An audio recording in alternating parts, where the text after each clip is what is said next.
I would say do not look at a customer as a profit. Make sure that you are helping them. If you know that you're helping the customer, you're gonna get a customer for life, and then you're gonna also get referrals. So that's why I'm so against being a transactional salesperson, because if you just do that one transaction, that's where it ends. If you have a relationship, they're gonna tell their friends, they say, hey, Enrique really did help me out. Maybe you should talk to him as well. So helping the people that you're working with is what really is gonna set you apart from the competition. Today's podcast guest comes from originally the Dominican Republic. He's been in the USA for 10 years, but he came here originally with a dream of becoming an actor for a movie. Then he made his way into the world of sales, finding himself in Minnesota, going door to door, talking to people, beating the sales doors down, and shares with us some of his best tips and secrets for sales, which we're all in as business owners, entrepreneurs, salespeople. The guest today is Enrique Franco with AT&T. My name's Travis Sims, and I am the founder and CEO of AGC Accelerated Global Connections. And this is the AGC Experience. Businesses everywhere strive to be seen and heard in today's marketplace. Gone are the days when a simple open for business sign could be hung and a Yellow Pages ad created, resulting in customers pouring through the doors. Clarity Marketing specializes in social media strategy and execution. The Clarity team is more than just a faceless vendor. They become a seamless extension of the brands they serve, achieving a common goal of business success. If your company is looking for a premier social media marketing agency that is responsive and invested in your success, contact Clarity Marketing today at 651-214-7290. On today's podcast, I have AGC member and guest and friend Enrique Franco. And you're with AT&T, and you and I met networking. We met doing business networking, and you since became an AGC member. Got to know you a little bit and started to develop a relationship and a friendship. And I've heard part of your story, and I found it really interesting. And I wanted to share it with our AGC audience that's happening worldwide, wherever they're listening, wherever they're watching, to help get your story out. So please, Enrique, tell us a little bit about yourself and where you came from, and your business and so on, wherever that leads. Thank you, Travis. Well, I am from the Dominican Republic. I have been in the United States for about 10 years now, and in the state of Minnesota for 6 years. So when I first got to the United States, I was in New York. What brought me to New York was that my uncle, he had a project of making movies. So I decided to leave everything behind and come over to the United States to follow that dream to become an actor. And stuff got a little, complicated. My uncle, who was the director, he lost his mind to, for the lack of a better terms. And I ended up not living with him anymore at his place in New York. And I was living with one of his friends, and his friend owned a company. So this company will sell Dish Network, DirecTV, and Time Warner. So I was able to provide with all the TV services, and that's what really got me into sales.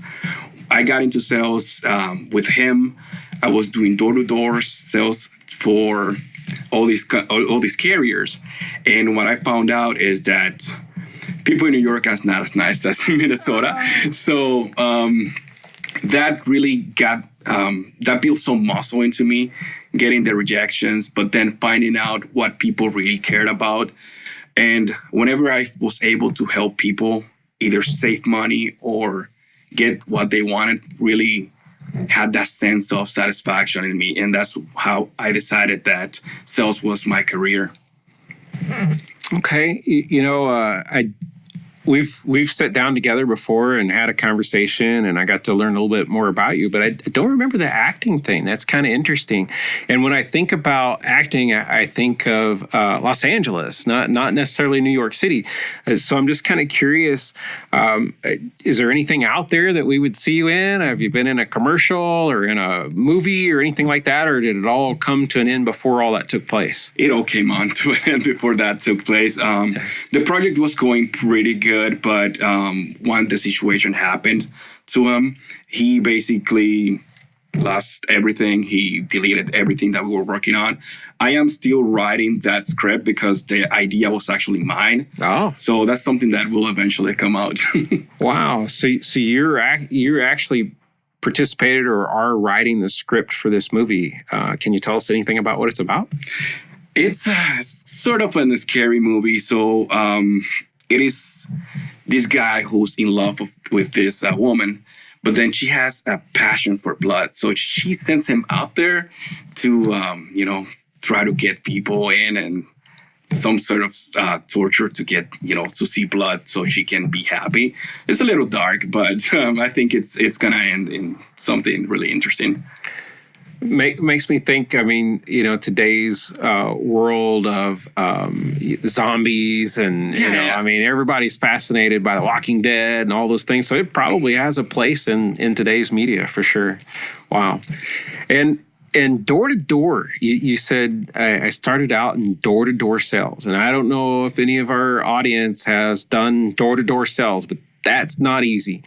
I mean, I've done door-to-door sales before, and you get told no a lot. You get chased off of a lot of porches. But I also think that it's a good way to really develop your skills as a salesperson, and because you got to get used to the word no anytime you're doing sales. So I'm just curious, your experience, and what did you take away from doing that door-to-door sales, and what advice would you give to others based upon that experience? So the biggest thing in door-to-door is the expectation. If you go out with the expectation that everybody's going to buy from you, you're going to be highly disappointed. So I made it a challenge, as instead of getting yes, I was out there saying, hey, how many no's can I get today?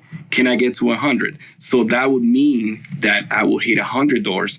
And sales is based on activity. The more activity you get out there, the more results you're going to get. So if the person told you no, next door also told you no, maybe the third person will tell you, yes, I want to listen to what you have to say. So that's the muscle that you build with the door-to-door sales. Because when we are in a retail environment, and that's another part of my career, people are coming to you. But then when you're out there, they are not expecting you to knock on their door or for you to offer what you have to them. Yeah. I'm also curious, just with your nationality and not originally having been in the USA and coming from the Dominican Republic, has that helped, hurt, or how has it developed you as a person? Because I mean, unfortunately, we have a stereotype in the world, and sometimes people can be closed off. And especially if someone's at your door and they're knocking on your door and you've never met them, you don't know them, and they may not look exactly like you. So do you have anything to share or elaborate on with that?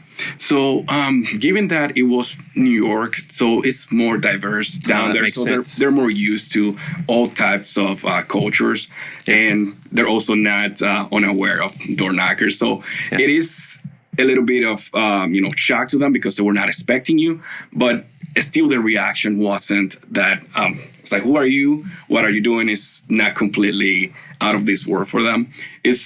It was more so that whenever I came into these doors, they already knew that I was trying to sell something, and they were like, I'm not buying anything right now. Gotcha. Mm-hmm.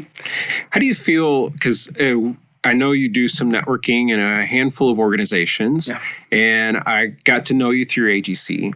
And so how has door knocking or sales in general, how has it helped you as a networker? And what's the differences? So at a networking event, the difference is that people are there for the reason of networking. So it is not awkward for somebody just to start a conversation because it's natural. That's what we're there for. And what has made it easier for me in networking is the fact that when I'm door knocking, I'm talking to people who don't want to talk to me. But when I'm networking, these people really want to talk to me. So it makes it easier. And, the AGC organization, has a lot of good members and quality members. And for the most part, at the time of the meeting, we're having fun. So it is a good experience. So it comes out natural. Okay. So it's more, you think networking provides a more conversational experience, and people are open to learning about you and what you do, and you are also interested in what they do. So it gets that door a little bit open as opposed to you're knocking on this cold door. Okay. All right. Awesome. And so now you from New York to Minnesota, it's a little bit of a difference. And you said you've been in Minnesota for 6 years. And what's your transition been? Because you started out in the, selling the television services like DirecTV and Dish Network and things like that. But now you're in AT&T, which still provides some of those things. But what's your specialty inside AT&T? And then how did you make that transition? So with AT&T, what I do now is that my title is basically an in-home expert. So I go to people's homes whenever they have any type of DirecTV activity. So the fact that DirecTV is part of AT&T is what makes me go to a customer. So brand new customer, they could have had DirecTV for years. They could be brand new. So let's say they're getting an install, they're getting an upgrade. So somebody like me will come out and talk to them about the benefits of becoming an AT&T customer. So that transition, knowing how the cable worked back in New York, I transitioned into what I do now. Okay. And so with AT&T, you're looking more to take someone who's a current DirecTV customer and then say, what kind of cell phone are you using? Or, could we bundle these type of plans together and save you money? So yes, essentially, let's say the customer has DirecTV, but then they're using a different cell phone provider. So the biggest thing is that since we are the same company, we usually can bundle it together and offer a lot of savings while providing also really good service. Yeah. And you work with, you said in-home, so it makes me think residential customers. Are you working with business customers, or is that something totally different? I also can work with business customer. My main job is to work with residentials, but business customers are also part of my list of clients. And I also take some time off for prospecting, where I will go door knocking to businesses and offer what we have. And because of the nature of my job, it allows me to visit the customers at their place of business, and that's how I can take care of them, which is a huge benefit because most business owners don't have time to go into a store to call the 1-800 number. Instead, they can call me, and I can just go take care of that. Yeah. So you'll meet them in the home, or you'll meet them in the office place rather than them having to come into the store. So you're more mobile. You're on the road a lot. You're probably seeing several customers a day where you're out with the customer as opposed to waiting for them to come to you. Correct. Okay. An example too was one of my clients. He emailed me at like 6 in the morning, and by 9 a.m. he already had his phone in his hands. Wow. He had a busy day. He didn't have time to get out there and say, hey, where are you going to be? And I just went and hand delivered the phone to him. That's exceptional service. Is that Enrique or is that AT&T? So that is a combination of both. So my title allows me to do that, but I really take the time and I really care about my customers. So instead of making it about me, I'm making it about my customers. So I don't work on my time. I work on their time. Yeah. So when someone is working with you, you develop this long-term service relationship with them. Like, will they always call Enrique if they have a problem or an issue, or they need help with something, or they want to upgrade something, or do they call the helpline? So that has always been my thing, where I have never wanted to be a transactional salesperson. I want to be their account manager. So whenever they need something, they can come directly to me and I will take care of the problem. Because you see it so many times where, and that's one of my, one of the complaints I hear the most is that, hey, I signed up with this guy. I tried to get a hold of him and I can't. Yeah. So that's one of my, my passions is to have the customer come to me whenever they need anything. So they need something fixed because, sometimes something is messed up. I can fix it for them, and anytime they need anything, I'm gonna be there for them. So that's the legacy I want to leave, pretty much. Oh, that's awesome. As business owners, salespeople, entrepreneurs, we're always focused on the new client, right? Chasing that new client. But retaining current customers has to be just as important. It actually should be easier. It should be easier to retain current customers than it is to always be looking for new customers. But the problem is you have the attrition of current customers, so you're always chasing the new one. But if you could tighten up your retention a little bit, you would have to do less selling and more nurturing. Yeah. So what do you find most rewarding about what you do? So the biggest thing is whenever I'm helping someone, and it could be that, I'm saving them $100 a month. It could be that their parents didn't have service at their cabin and they couldn't get a hold of them. And because I provided them with really good service, they are now able to call their parents. So both things are really rewarding to me. I have had customers who are saving over, $2,000 a year. Oh, wow. And that allows them to invest it in something else. Yeah, that's great. And with what you do in communication with phones and technology and things, do you have family still in the Dominican? Do you stay in touch? Yes, my dad actually is still down there, and my grandparents are still down there. My mom is here in Pennsylvania, but my dad and grandparents are down there. And probably being able to connect with them, being able to reach them on the phone and have a good line, and all that is important to you. And that's probably, I'm just guessing, maybe is it any part of your why at all with your customers? Absolutely. And the fact that I can communicate 24/7 with the people even down there, it makes all the difference. And I could tell you too that I have, had other providers, and let's say I'm out of the cities and I need to make an emergency call. If I'm, out there and I don't have service, then what is it worth to have a service that is not going to work for you? So the fact that I now have AT&T and I have service everywhere I go and I can communicate at all times really gives me that, sense of the word I'm looking at. Maybe assurance? Yes. Yeah, it's like a safety net almost. Yes. So I don't have to worry about, hey, if I'm here, I'm going to be able to communicate. Yeah.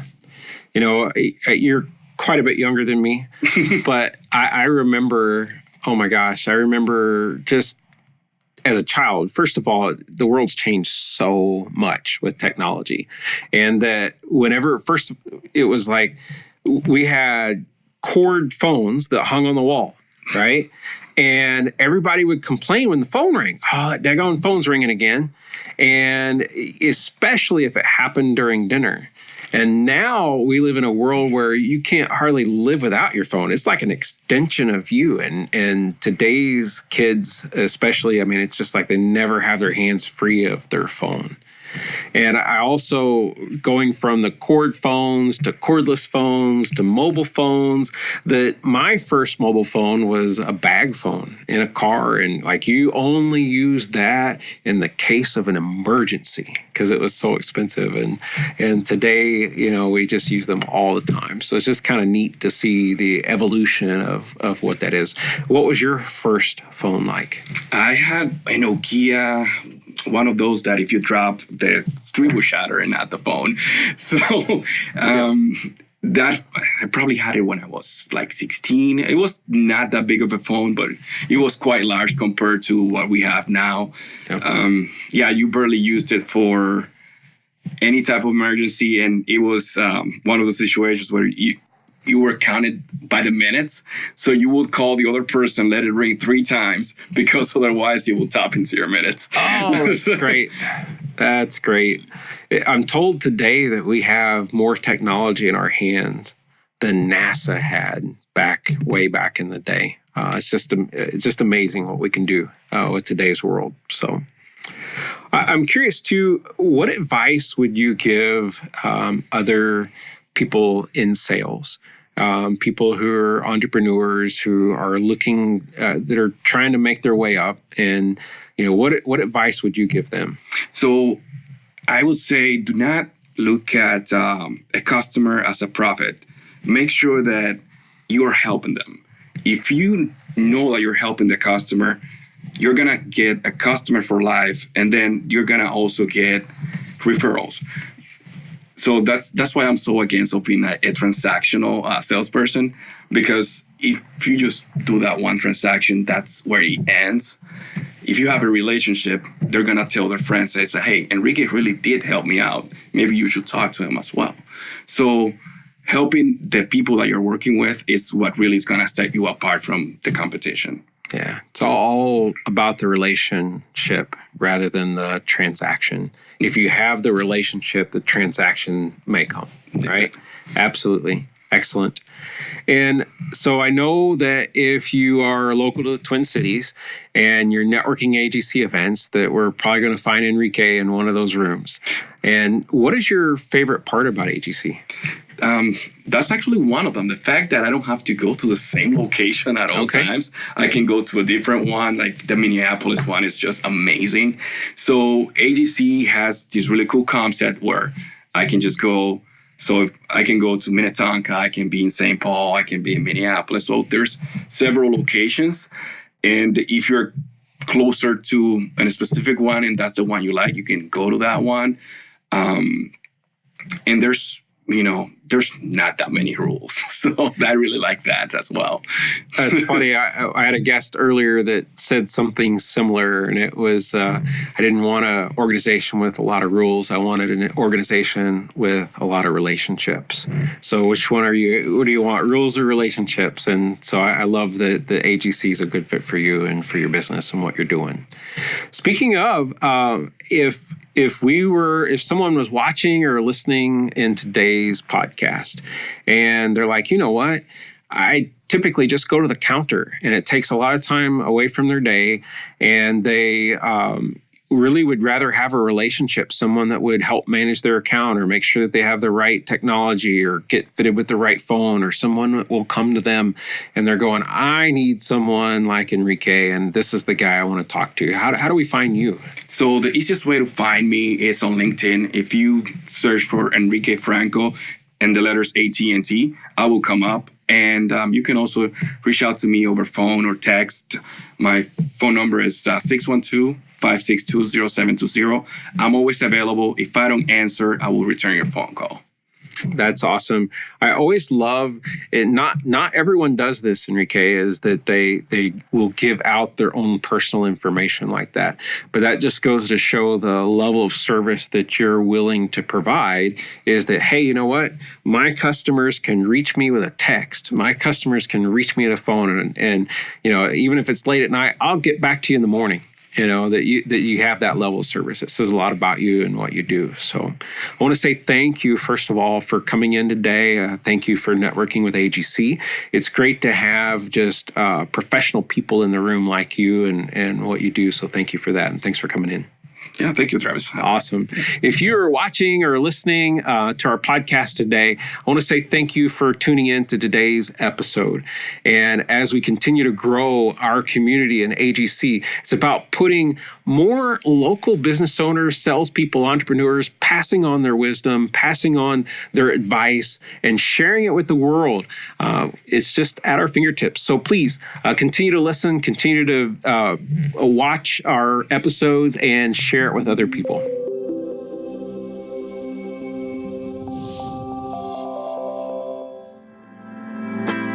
This podcast was produced by Elation Studios. Go to www.elationstudios.co. That's www.elationstudios.co to learn more. Elation Studios. Discover your voice, clarify your vision, build your life.